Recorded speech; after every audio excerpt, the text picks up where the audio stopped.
안녕하세요, 여러분. 저는 서울에 사는 20대 후반 여자입니다. 결혼의 1년 반 차를 향해 가고 있는 파릇파릇한 새내기이기도 하고요. 평소에 긴 글을 써본 지가 별로 없어서 조금 긴장이 되지만 경험을 다 녹여내 허심탄회한 사연 하나를 올려보겠습니다. 먼저 잘 부탁드린다는 말씀부터 드리면서 말이죠. 저는 또래 친구들보다 결혼을 훨 일찍 했습니다. 예전에 비해선 이른 나이도 아니었지만 요즘 젊은 친구들에 비하면 분명히 결혼을 일찍 한 케이스였죠. 20대 중반부터 교제하던 남편이랑은 1년도 채 되지 않아 결혼 얘기를 나누기 시작했었어요. 저희 남편이 벌써 30대에 접어들었던 나이였거든요. 남편의 나이에 맞춰서 대화를 나누다 보니 자연스레 결혼 얘기가 빨리 주고받아졌고 양가 부모님께서도 거리낌 없이 결혼에 찬성하면서 그렇게 제가 유부녀가 되었습니다. 결혼이란 게 뭐 대단한 조건이나 단계를 요구하는 줄 알았는데 막상 해보고 나니 정말 별게 없었죠. 눈 깜짝하고 나서 보니 유부녀가 되어 있었으니까요. 이런 과정에서 저는 참 은연중에 외로움을 느꼈답니다. 주변에 결혼한 친구들이 없다 보니 결혼담을 나눌 수 있는 사람을 만나기 쉽지 않더라고요. 무엇보다 상담을 제대로 주고받을 수 있는 사람을 찾기 쉽지 않아서 얻어지는 고난이 상당했답니다. 그게 쌓이고 쌓이다가 터져버렸는데 이 사연을 통해서 오늘 낱낱이 상담을 받아볼 수 있을 것 같네요. 결혼하며 남편이랑 둘이서만 잘 살면 되는 건 줄 알았습니다. 그래서 전 결혼하며 가장 신경을 많이 쓴 게 남편이랑 잘 지내는 일이었어요. 부부싸움 하지 않고 둘이서 알콩달콩 잘 사는 건 말이죠. 하지만 결혼을 해보니 여러 가지 따지고 들어야 할 것이 정말 산더미처럼 많더라고요. 남편이랑 잘 지내는 건 둘째치고 결혼했다는 이유만으로 강요되는 며느리 일에 입이 삐쭉 튀어나올 일들이 정말 많았답니다. 시어머니가 굉장히 인격적으로 특이하고 특출난 분이셨거든요. 보통 남편이랑 나이 차이도 꽤 나고 아직 20대인 나이에 시집을 온 며느리를 보면 조금이라도 더 챙겨주려 한다거나 어색한 부분을 메꿔주려고 보듬어 주려고들 하잖아요. 그게 어른다운 모습인 거고요. 하지만 시어머니는 시어머니신 건지 저희 어머님은 절대로 인자하거나 따뜻한 모습을 제 앞에서 보이려 하질 않으시더라고요. 오히려 날이 쓴 채로 며느리와의 거리를 정확히 두시는 분이셨답니다. 살다 보니 거리를 좁히는 게 아니라 그 거리를 더 넓혀가는 분이기도 하셨고요. 저는 결혼을 하면서 남편의 권유로 직장을 그만뒀습니다. 다니던 직장이 중소기업이어서 실없는 곳이기도 했고 비전이 없던 찰나에 남편이 차라리 직장을 그만두고 주부로 가정을 지키며 사는 게 어떻냐고 물어봐 주더라고요. 그래서 기쁜 마음으로 직장을 그만뒀고 간간히 취미삼아 하는 게 주식이었어요. 코로나가 터지기 전에 운 좋게 주식 공부를 시작한 덕분에 코로나가 터지고 난 후 좋은 물건 잡아다가 돈도 꽤 벌었고요. 그 돈으로는 저 혼자 쓰지 않고 남편한테 생활비라며 조금씩 공유를 하며 제 가정을 꾸미는 데 사용을 했습니다. 제 스스로의 용돈으로도 조금씩 쓰다가 나머지는 대부분 저축을 했고요. 하지만 어머님이 결혼 초부터 제가 주식을 하는 것에 대해 불만이 많으셨어요. 불안정하게 다니던 직장을 그만둔 것도 마음에 안 드는데 주식을 멋모른 채로 한다면서 대놓고 저를 사기꾼 마냥 바라보시더라고요. 언제라도 남편이 벌어다 주는 돈을 주식으로 홀라당 날려버릴 수 있는 잠재력을 가진 사기꾼으로 말입니다. 처음엔 그런 걱정을 하시는 것이 당연하다 싶었어요. 주식을 모르는 분이라면 뉴스에서 나오는 주식의 위험성에 대해서 더 많이 들으셨을 테고 그로 인해 주식이 쉽사리 해서는 안 되는 도박 같은 것이라고 충분히 생각하실 수 있다 싶었습니다. 그래서 딱히 어머님을 설득하려 한다거나 이해를 시키려 하기보단 시간을 가지고 기다려보고자 했죠. 저도 절대로 남편 돈을 쓴다거나 까먹지 않으며 어머님께 안전하다는 믿음을 드리고자 했고요. 하지만 어머님은 사람을 참 질리게 하셨어요. 볼 때마다 너 아직도 주식하니? 내가 그렇게 하지 말라는데도 겁도 없이 주식을 하니? 라며 한마디씩 거두셨고요. 볼 때마다 제가 무슨 거대한 돈이라도 잃은 사람 마냥 의심이 가득한 눈초리로 바라보셨답니다. 돈을 잃은 게 한 푼도 없는 저였는데요. 시어머니 때문에 저는 지은 죄도 없는데 죄를 한가득 지은 사람이 되어서는 늘 시어머니 눈치를 봐야 했어요. 고작 몇만 원씩 푼돈을 보태 심심풀이로 하던 주식이었고, 심심풀이지만 나름 책임감을 가지고서는 공부까지 해가며 했던 주식인데요. 시어머니의 말씀은 늘 저를 죄인으로 만들었어요. 그러니 제가 다른 방법을 쓰기 시작했죠. 주식으로 푼돈을 벌었을 때 시어머니께 용돈을 조금씩 드리기로 한 겁니다. 내가 벌어들인 돈을 어머님이랑 나누기라도 하면 어머님이 더 이상 주식을 하지 말라 하는 지나친 걱정이나 의심을 하지 않으실 거라고 생각을 했으니까요. 그렇게 저는 수익이 나는 달에도, 그리고 수익이 나지 않는 달에도 쉬지 않고 어머님을 뵈면 돈을 조금씩 쥐어드렸어요. 그게 설령 몇만 원의 푼돈이라고 할지라도 어머님을 뵈었을 때마다 용돈으로 쓰라 쥐어드렸죠. 그러자 어머님도 처음부터 이걸 원하신 건지 너무 좋아라 하시더라고요. 돈을 쥐어드리며 쥐어드린 만큼 좋아라 하기 시작하셨고요. 점점 아직도 주식을 하냐 불만 어린 목소리에서 이번에는 얼마를 벌었냐는 궁금증 섞인 질문을 뱉어내 가시며 주식에 관심을 보이기 시작하셨습니다. 돈을 더 쥐어드리지 않으면 수익이 변변찮냐는 한심하다는 소리를 들어야 했지만 저를 돈 까먹는 도둑년 바라보듯 보시던 결혼초보다는 훨 괜찮았어요. 시어머니께로 나가는 돈이 아깝긴 했지만 몇 푼 쥐어드리고서는 더는 주식으로 잔소리를 듣지 않아도 된다는 것이 더 좋았기 때문에 상관없었습니다. 그렇게 저도 나름의 노하우를 가지고서 시어머니를 대하며 며느리로서 잘 살아가려 노력을 하고 있었어요. 그러다 5달 전 제가 임신을 하게 되며 시어머니의 밑바닥을 제대로 보고야 말았죠. 임신을 하면서부터는 제가 주식을 잘 하지 못했어요. 매번 돈 가지고 신경을 쓰는 것도 못할 짓이었기 때문에 임신한 동안만큼은 뭐라도 좀 쉬어 가보고자 했습니다. 그래서 주식도 들여놨던 걸 다 팔아버렸고 아예 태교에만 전념을 하고자 했어요. 처음으로 임신을 한 친구를 보는 게 신기했던지 결혼을 하지 않은 또래 친구들도 축하한다며 여기저기서 기프트콘에 선물을 보내줬고 친구들 뿐만 아니라 저희 친정 부모님께서도 잘 먹이고 싶다면서 가전 음식들을 보내주시며 축하의 말씀을 해주셨어요. 그 덕에 저는 제 돈으로 밖에 나가 장을 보거나 음식을 사 먹은 게 오래되었을 정도로 선물 받은 것들로만 먹고 즐기며 나름 행복한 태교 생활을 보내고 있었습니다. 그런데요, 그런 와중에도 끝까지 축하 인사를 하지 않은 분이 계셨어요. 바로 저희 시어머니셨죠. 제가 직접 임신을 했다는 연락을 드렸을 때에도 임신을 해서 축하한다는 말씀을 하기보다는 너 그럼 주식은 어쩌냐? 라는 말로 주식 걱정부터 하시던 게 시어머니셨답니다. 순간 제 귀를 의심했었죠. 그렇게 주식을 하지 말라고 위험천만한 도박 같은 일을 왜 하는 거냐면서 도둑년 마냥 바라보시던 게 시어머니셨는데요. 제가 주식으로 벌은 돈을 조금씩 나눠드리기 시작하면서부터 제 주식 일에 관심을 가지시더니만 이제는 급기야 주식은 어쩌냐며 그 걱정부터 하시더라고요. 뱃속에 애가 들어섰다는데도 말이죠.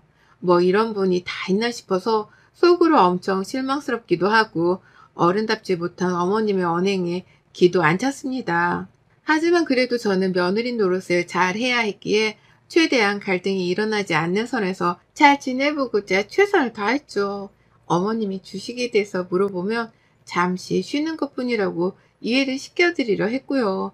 우리 아이가 잘 크고 있냐는 질문 대신 주식은 언제 다시 시작하냐는 궁금증부터 쏟아내실 때에도 조금만 기다려달란 말씀을 드리는 걸로 스스로를 위로했습니다. 오죽했으면 남편조차도 자기 엄마가 말이 좀 차갑다는 말로 저를 위로시키려 했을까요? 하지만 여기서 문제가 끝인 게 아니었어요.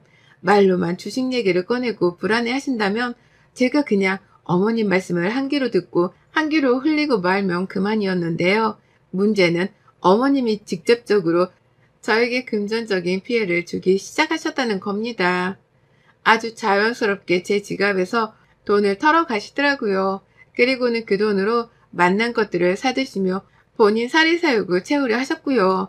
하루는 어머님이 답답하니까 밖에서 보자고 하시면서 저를 밖으로 불러내신 적이 있었습니다. 평소에 왕래를 해봤자 저희 부부가 시댁으로 찾아간다거나 어쩌다 시부모님이 함께 저희 집으로 오셔서 밥을 먹는 게 전부였었는지라 나름 신기했어요. 왜 나를 밖에서 만나자고 불러내시는 건가 싶기도 했고, 당연히 임신한 며느리한테 맛있는 거라도 하나 사 먹이려고 부르시는 건가 싶어서 기쁜 마음으로 밖을 나갔습니다. 그렇게 어머님이 장소까지 찍어서 보내주신 식당으로 찾아갔고요. 가보니 돼지고기를 파는 음식점이었는데요. 그날 저는 시어머니께 보기 좋게 돼지고기를 사드리기만 했답니다. 임신 초기라 입덧 때문에 식당 안으로 들어가는 것도 고역이더라고요. 밖에서 어머님을 붙잡고서는 냄새 때문에 들어가지를 못하겠다는 말까지 하면서 매달렸지만 어머님은 식당 안에 있는 방까지 예약을 하셔서는 저를 데리고 들어가셨어요. 단 둘이서 최소 8인 정도가 앉을 수 있는 방 안에 들어가 돼지고기를 구워 먹는데 정말 눈물이 나더라고요. 나를 이렇게까지 데리고 들어오고 싶으셨을까 해서 말이죠. 하지만 그렇게라도 저한테 돼지고기를 사 먹이고 싶어서 그러시는 거라고 생각을 하고는 끝까지 자리를 지키고 앉아 있었습니다. 돼지고기를 잘 먹지 못했는데도 억지로 한두 점씩을 입안에 넣어가면서 시어머니 곁에 있었더니만 결과는 참혹했네요. 어머님이 결제를 하려 하지 않으신 걸로도 모자라 아예 나오면서도 교통카드 말고는 지갑 자체를 들고 나오지도 않으셨더라고요. 며느리를 돼지고기 파는 식당 앞까지 불러놓고는 지갑조차 일부러 교통카드 말고는 챙겨 나오질 않았다는 사실에 기가 막혔습니다. 그리고는 제 카드로 시어머니 혼자서 거의 다 드신 그 돼지고기 값을 계산하는 순간 이 찌질하고도 못난 시어머니를 다신 꼴도 보기 싫더라고요. 뭐 이런 아줌마가 다 있나 싶어 말이죠. 그렇게 한번 당하고 난 후 남편한테 이 일에 대해서 말을 했더니만 남편도 민망스럽고 창피한지 고개를 못 들더라고요. 자기 엄마가 임신한 며느리를 불러내서는 얻어먹기만 하고 보냈던 사실이 끔찍스러웠던지 급기야 남편이 돼지고기 값을 대신 대주겠다며 얼마를 계산했는지 물어보기까지 했답니다. 저는 그냥 기부를 한 셈 치겠다며 남편에게서는 그 돈을 받지 않았고요. 다만 시어머니를 향해 조심해야겠다는 주의 정도는 제대로 했었네요. 그런데 그렇게 주의하고 당부를 했다고 생각을 했던 제가 시어머니의 농간에 또 당해버리고 말았답니다. 임신 초보다 적어도 배가 아주 조금은 더 불러 나왔고요. 한동안 연락을 주고받지도 않고 지내던 시어머니셨는데 또 연락이 먼저 오셨어요. 그런데 이번에는 웬일로 임산부인 저희 안부를 챙겨 물으시더니만 자신이 밖에서 밥을 한 끼 사주고 싶다는 말을 또박또박하게 하시면서 저를 불러내신 거예요. 뭐 사줄까? 라고 물으시면서 말입니다. 시어머니가 드디어 나한테 밥이라도 한 끼 사주시라는 건가 싶어 정말 감개무량했습니다. 이번에 본인 스스로 사주겠다는 말을 하며 저를 밖으로 불러내려 하시는 모습에 한치의 의심도 하질 않았네요. 그렇게 저는 시어머니께 당한 게 있었음에도 불구하고 그 어떤 의심도 하질 않은 채 보기 좋게 어머님이 불러내신 장소까지 따라 나갔어요. 가보니 이번엔 소고기를 파는 식당이더라고요.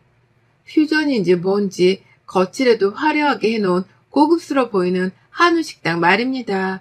그리고 전 그 자리에서 시어머니 한 사람뿐만이 아니라 시어머니 동네 친구라는 처음 보는 아줌마까지 만나야 했답니다. 웬 처음 보는 분이 시어머니 옆에 계셔서 누구신가 했는데 어머님이 자기 옆집 사는 분이라면서 아줌마 소개를 해주시더라고요. 그래서 인사를 드렸고 같이 식당에 합석을 했는데요. 이상하리만큼 기분이 별로더라고요. 식당 안에서 먹고 있는 꼴이 딱 얼마 전 시어머니께 돼지고기를 사드려야 했던 그날과 비슷했던 겁니다. 저도 막 입덧이 조금씩 가라앉고 있는 중이어서 소고기를 먹을 수 있었어요. 그래서 그 자리에서 적어도 제 몫으로 1인분 정도를 먹었던 것 같은데요. 시어머니랑 시어머니 친구라는 분께서 너무 전투적으로 소고기를 드시더라고요. 임산부인 저한테 밥을 사주겠다고 불러내고서는 고기가 구워지자마자 젓가락을 가져다 대선 본인들 그릇 앞으로 들고 가는 모양새가 영 이상했답니다. 꼭 저한테 사주는 게 아니라 저한테서 1인분이라도 더 얻어먹으라는 사람들인 것 마냥 허겁지겁 고기를 드셨네요. 그런 분위기 속에서 저도 괜히 사람들이 빨리빨리 먹으니까 저까지 빨리 먹어야 하나 싶은 초조함을 느꼈고요. 어머님이 사주시는 거니까 기분 좋게 먹되 너무 많은 돈이 들지 않도록 식욕을 참아가면서 조금씩만 챙겨 먹었어요. 하지만 시어머니랑 어머님 친구분은 제가 배부르다며 젓가락을 내려놓은 후에도 본인도 젓가락을 내려놓을 생각을 안 하셨고요. 그렇게 불판을 몇 번 더 갈아치우고 난 후에야 배가 부르다면서 젓가락을 내려놓더라고요. 이미 소고기 가격이 60만 원 가까이 나온 후에야 말입니다. 나름 놀랬었어요.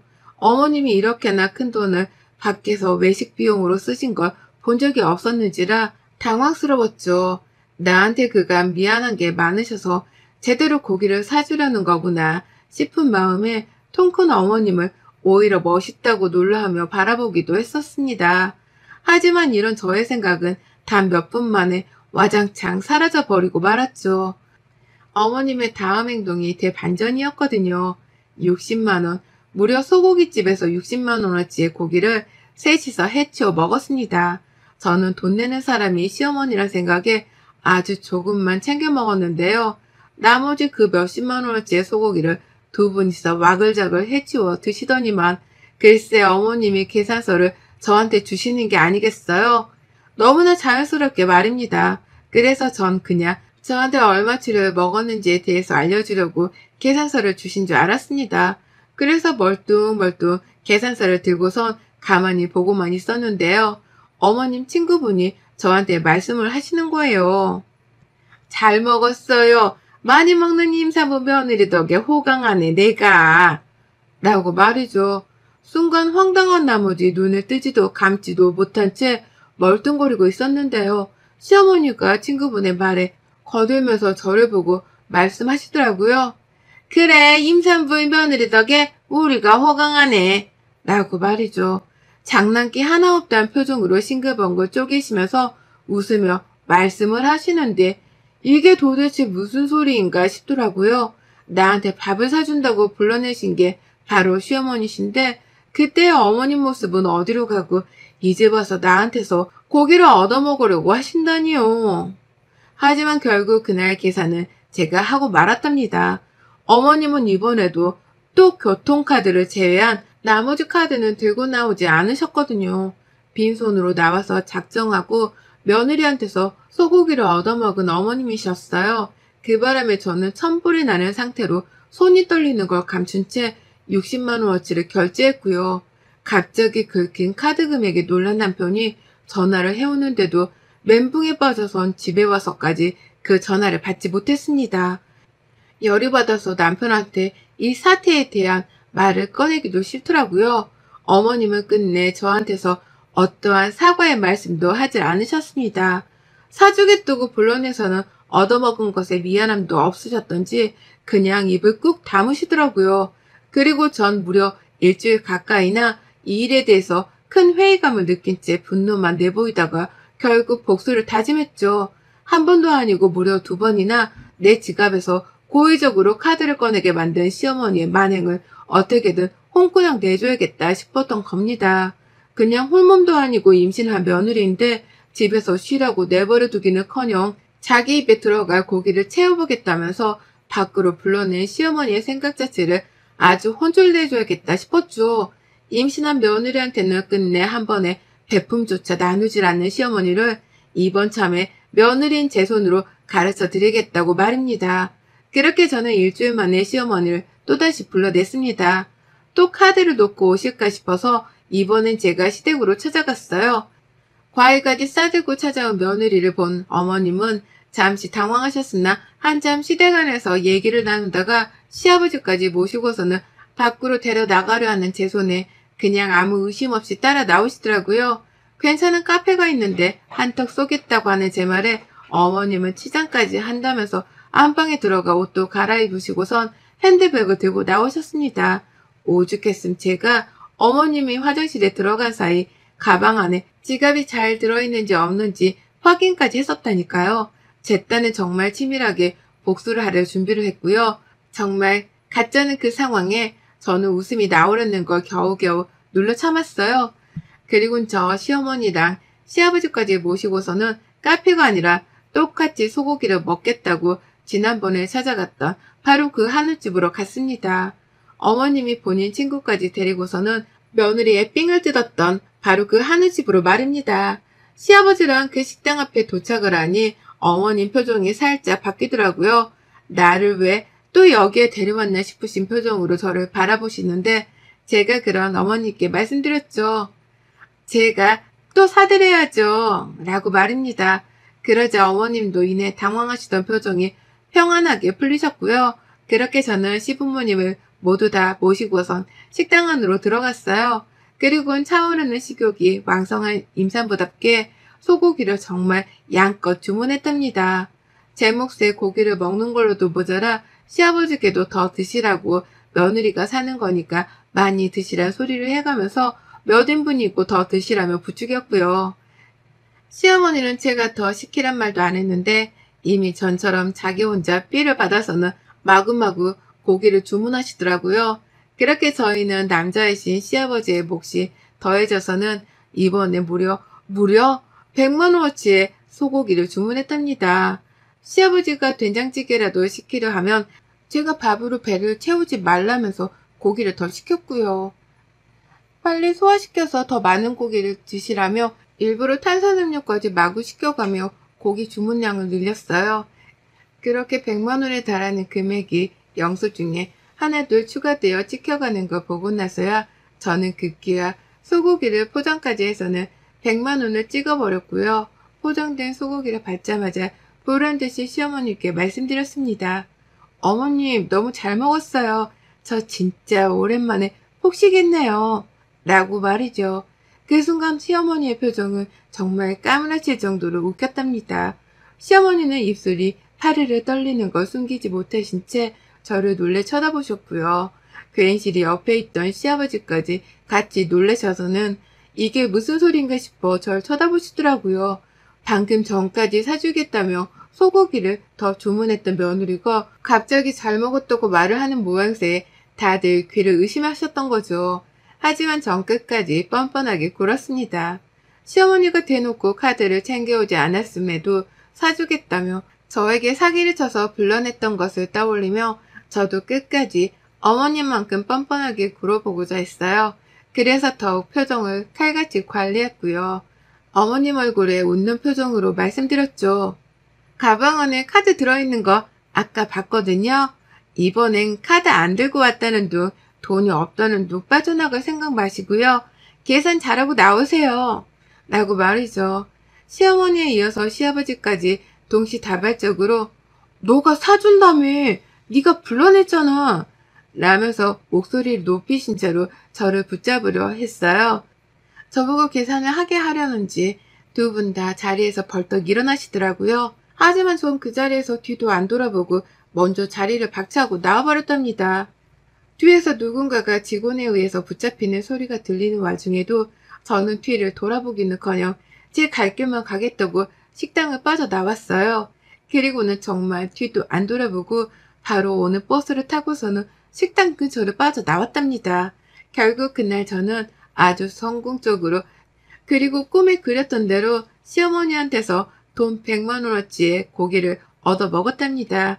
시아버지가 나오실 적에 아무것도 들고 나오질 않으셨던 걸로 보아 분명 계산은 시어머니가 하셨을 거예요. 울며 겨자먹기로 싫은 걸 억지로 참아가며 계산을 하셨겠죠. 저는 그 꼴을 알면서도 도망치듯 먼저 빠져나온 거고요. 집에 도착했을 때쯤에 핸드폰을 뒤늦게 확인했더니만 시어머니로부터 온갖 욕이 난무하는 문자들이 마구 쏟아져 오더라고요. 네가 어떻게 그럴 수 있냐면서 어떻게 사기를 치냐면서 별의별 소리를 다 해가며 저한테 비난의 문자를 보내오셨어요. 하지만 전 그걸 다 익십하고선 무시했답니다. 사기를 친 것도 본인이 먼저 한 건데 이제 와서 저한테만 비난을 하시는 시어머니의 태도가 너무 뻔뻔스러웠으니까요. 그냥 모른 척 시어머니를 불러내서는 100만 원을 뜯어낸 걸로 전 이번 싸움의 승리를 확신했고요. 이제 다시는 시어머니가 아파 들어누우셨다고 연락을 하시더라도 절대로 시어머니의 부름에 밖에 나가지 않겠다는 다짐을 했답니다. 절대로 다시는 시어머니의 농간에 빠져 돈을 쓸 일이 일어나지 않도록 저 스스로 단속을 잘 하기로 했네요. 우리 어머님은 지금쯤 얼마나 돈 100만 원을 느끼고서 억울하고 열뻗쳐 잠도 못 주무고 계실지 안 봐도 뻔한데 불쌍하기는커녕 속이 시원해 죽겠네요. 그러게 왜 함부로 며느리 지갑을 털려고 하시다가 그대로 복수를 당해서는 돈까지 잃으셨는지요. 아주 꼴 좋습니다. 여러분의 생각은 댓글로 남겨주세요. 오늘도 시청해 주셔서 정말 감사합니다.